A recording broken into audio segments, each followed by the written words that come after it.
नमस्कार, आपका स्वागत है आपके अपने चैनल गैलेक्सी का रहस्य में। चलिए आज हम जानते हैं सौरमंडल के सबसे सुंदर ग्रह के चंद्रमा के बारे में।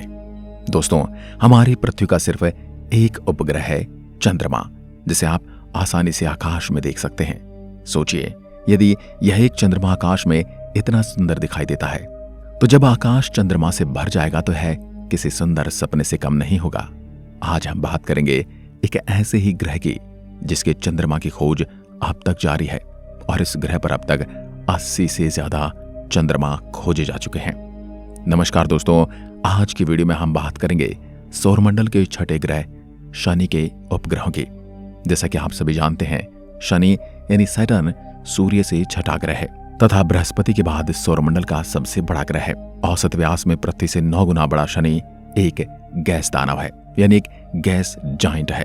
और हमारे सौरमंडल के छठे ग्रह शनि के बहुत से भिन्न भिन्न प्रकार के चंद्रमा है, जिनमें से 1 किलोमीटर से भी कम आकार के नन्हे चांद और भयंकर आकार वाला टाइटन, जो बुध ग्रह से भी बड़ा है, शामिल है।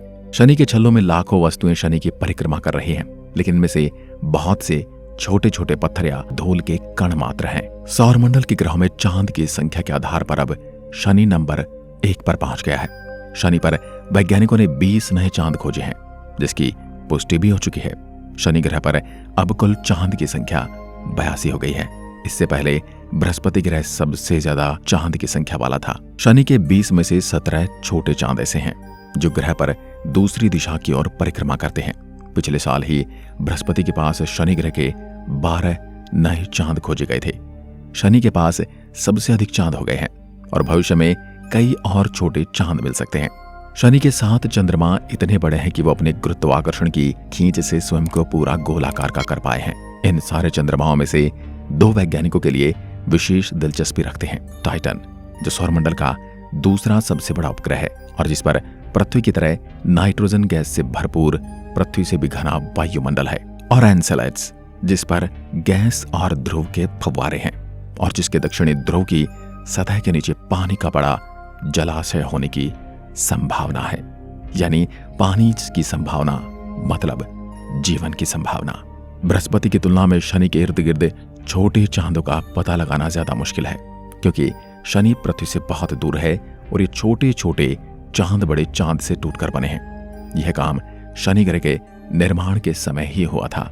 हमारा सौरमंडल काफी बड़ा और विशाल है। आज हम एक ऐसी रहस्यमयी ऑब्जेक्ट टाइटन के बारे में जानेंगे, यानी हम शनि के सबसे बड़े चंद्रमा के बारे में जानेंगे। टाइटन शनि का सबसे बड़ा चंद्रमा है और हमारे सौरमंडल का दूसरा सबसे बड़ा चांद, और पृथ्वी के अलावा एकमात्र ऐसा खगोलीय पिंड है जिसकी सतही तरल स्थानों जैसे नहरों, सागरों आदि के ठोस प्रमाण उपलब्ध हैं। वैज्ञानिकों का मानना है कि एक समय हमारी पूरी पृथ्वी टाइटन की ही तरह थी, लिहाजा यहाँ जीवन की पूरी संभावना है और आने वाले समय में दुनिया को बसाया जा सकता है। टाइटन की खोज वैज्ञानिक क्रिस्टियान ह्यूजेंस ने की थी। यह हमारे पृथ्वी के चांद से करीब 50% बड़ा और 80% भारी है। टाइटन हमारे सौर सिस्टम के ग्रह मरकरी से भी बड़ा है और वैज्ञानिकों का कहना है कि अगर टाइटन शनि ग्रह का चक्कर लगाने की जगह सूर्य का चक्कर लगाता तो यह भी ग्रहों की श्रेणी में शामिल हो जाता। टाइटन हमारी पृथ्वी के चांद की तरह टाइटली लॉक्ड है, जिसका मतलब यह है कि टाइटन घूमता नहीं है और वह जिस तरफ से शनि ग्रह की ओर मुंह किए हुए है, हमेशा उसी तरफ से शनि की ओर मुंह किए रखता है, ठीक चांद ही की तरह। अब अगर टाइटन की कक्षा की बात करें तो टाइटन को शनि की परिक्रमा करने में 15 दिनों का समय लगता है। इसका मतलब यह है कि टाइटन पर एक दिन पृथ्वी के 15 दिनों के बराबर है। टाइटन की कक्षा थोड़ी सी अंडाकार और टेढ़ी है। यह हमारी पृथ्वी से 12 लाख किलोमीटर दूर है और अगर हम हमारी आज की टेक्नोलॉजी से टाइटन पर जाने की कोशिश करें तो हमको 7 साल का समय लगता है। अब जानते हैं कैसा है टाइटन का वातावरण। हमारे सौर सिस्टम में करीब 150 चांद है, परंतु इनमें से एक टाइटन ही ऐसा इकलौता चांद है जहां पृथ्वी की तरह एटमॉस्फेयर पाया जाता है, यानी वातावरण पाया जाता है। इसका मतलब यह है कि टाइटन पर भी बादल हैं और हवा है, लेकिन जहां हमारी पृथ्वी पर 78% नाइट्रोजन और 21% ऑक्सीजन पाई जाती है, वैसे ही टाइटन पर 94.2% नाइट्रोजन और 5.6% मीथेन पाई जाती है, जिसके कारण कोई भी पृथ्वीवासी टाइटन के वातावरण में सांस नहीं ले सकता।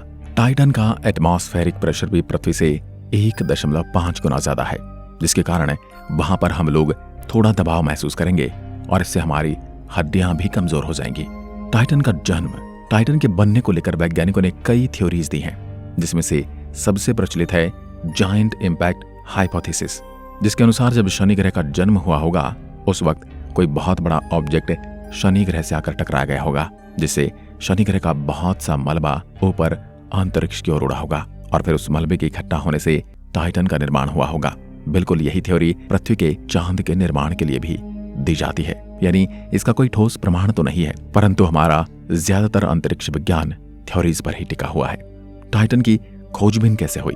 टाइटन पर हमारे वैज्ञानिकों ने 1997 में ह्यूजेंस नामक स्पेसक्राफ्ट भेजा, जिसका नाम एस्ट्रोनॉमर क्रिश्चियन ह्यूजेंस, जिन्होंने टाइटन को खोजा था, उनके नाम पर रखा गया।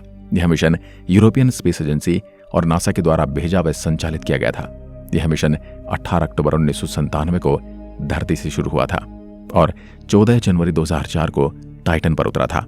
उसके बाद उसने टाइटन के तापमान और वातावरण के बारे में वैज्ञानिकों को बड़ी ठोस जानकारियां दी, जिसको एनालाइज करके हमारे वैज्ञानिकों ने यह पता लगाया कि टाइटन पर भी हमारी पृथ्वी की तरह तरल यानी कि लिक्विड है, किंतु वहां का टेम्परेचर -179 डिग्री सेल्सियस है, जो कि हमारी पृथ्वी पर पाई जाने वाली सबसे ठंडी जगह अंटार्कटिका से भी कहीं ज्यादा ठंडा है।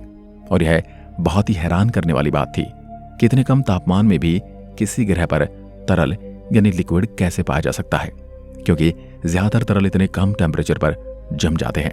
शायद हम पानी को देखकर ये बात कर रहे हैं। इस बात ने हमारे वैज्ञानिकों को चौंका दिया, परंतु हमारे वैज्ञानिकों ने हार नहीं मानी और बहुत समय तक खोज करने के बाद उन्होंने पाया कि यह तरल कुछ और नहीं बल्कि मीथेन गैस है, जो कि इतने कम टेम्परेचर पर तरल बन गई है। इसी कारण सूरज से इतनी दूर होने के बावजूद भी टाइटन पर नदियां बहती हैं और तो और यहाँ पर सागर भी हैं। हालांकि ये बात और है कि इनमें पानी नहीं, मीथेन भरी हुई है। यह इकलौता चांद है जिस पर हमारी पृथ्वी की तरह ही बादल भी हैं और उनसे बारिश भी होती है, मगर यहाँ के बादल और बारिश भी मीथेन के ही होते हैं।